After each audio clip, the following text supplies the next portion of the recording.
ఇక సచివాలయంలో అన్ని శాఖల హెచ్ఓడీలతో సమావేశమయ్యారు ఆర్థిక మంత్రి ఈటెల రాజేందర్. ప్రస్తుతం ఈటెల మాట్లాడుతున్నారు. లైవ్ చూద్దాం.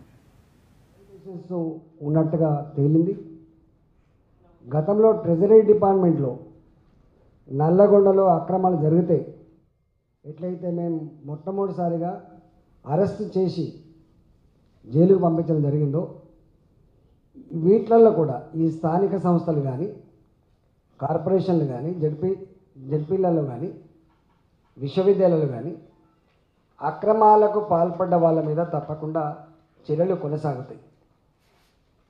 ఎవరిని కూడా ఉపేక్షించేది లేదు. ఇంకా గమ్మతైన విషయం ఏంటంటే, ఈవెన్ ఫార్మర్స్ లోన్ మాఫీ ఫార్మర్స్కు చెల్లించిన రుణమాఫీలో కూడా మొట్టమొదటి విడతగా 4,250 కోట్లు, ఆల్మోస్ట్ రెండవ విడత కూడా అంతనే మేము ఇవ్వడం జరిగింది. దీంట్లో కూడా మేము ఆడిట్ చేయించాం. ఒక 10% అన్ని జిల్లాల్లో ఆడిట్ చేయడం జరిగింది. దాంట్లో కూడా కొన్ని మిస్టేక్స్ మాకు దృష్టికి వచ్చినాయి. అది ఎవరి సైడ్ జరిగినా కూడా, ఎక్కడ ప్రభుత్వ సొమ్ము దుర్వినియోగమైనా కూడా తప్పకుండా చర్యలు మాత్రం ఉంటాయి. దీని మీద ఇంకింత సమాచారం కోసం, ఎందుకంటే గతంలో ప్రభుత్వ సొమ్ము అంటే ఎవరైనా అనుభవించినటువంటి ఒక భావన ఉండే, దీనికి బాధ్యులు లేరనే పద్ధతి ఉండే.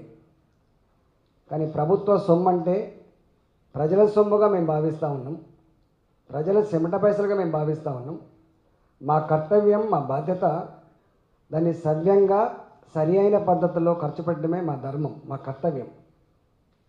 ఎవరు పడితే వాళ్ళు ఎట్లా పడితే అట్లా దోసుకోవచ్చు, దాచుకోవచ్చు, మోసం చేసినా కూడా ఎవరు పట్టించుకుంటలేనటువంటి భావన ఏదైతే ఉందో దాన్ని ధ్వంసం చేయడం మా అంతిమ లక్ష్యం.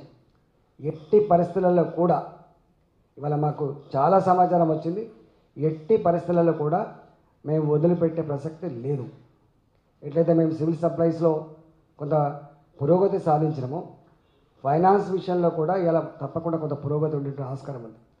మా ట్రెజరీస్ నుంచి కూడా అక్రమంగా డబ్బులు తరలించకపోయినటువంటివి కూడా మా దృష్టికి వస్తూ ఉన్నాయి.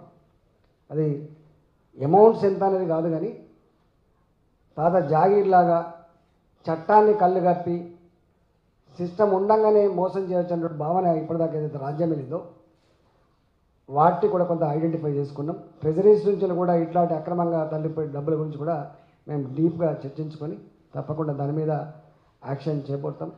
నేను ఒకటే మేము పదే విజ్ఞప్తి చేసే అంశం ఏంటంటే, తెలంగాణ సర్కార్ ఒక కొత్త ఒరవడిలో, ఒక కొత్త పందాలో ప్రయాణం చేయాలని చెప్పి భావిస్తూ ఉంది. వెనుకట్లాగా అక్రమాలు కానీ దుర్మార్గాలు కానీ సహించడానికి, భరించడానికి తెలంగాణ ప్రభుత్వం సిద్ధంగా లేదని చెప్పి నేను మనవి చేస్తూ ఉన్నా.